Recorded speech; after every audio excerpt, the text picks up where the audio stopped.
Hello everyone. Today we are going to talk about the difference between these two words, toward and towards.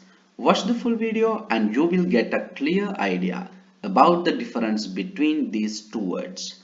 Let's start. But before that, make sure to subscribe our YouTube channel River English. So, what is the difference between these two words as you can see? Yes, according to the appearance of these words, the only difference is the S. Alright, here, the S. This is the only difference according to the appearance, right? So, this is the most important thing. The most important thing is the only difference between toward and towards is the S. Alright?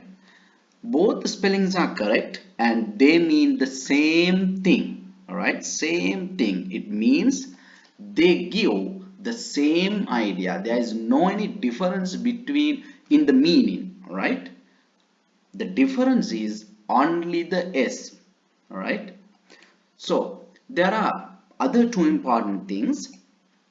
Toward is the preferred spelling in United States and Canada, and in other English speaking countries such as United Kingdom and Australia, towards is the more common spelling, right? But you need to memorize the most important thing. What is it? There is no any difference in the meaning, right? These two words give the same meaning. The difference is only the S, all right? So let's look at these examples, right? She is driving toward the city. She is driving towards the city. What is the difference? No, there is no any difference, all right? So these two sentences mean the same thing, same idea, right?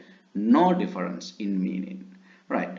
So uh, if this lesson is clear for you, make an example sentence and comment below, right?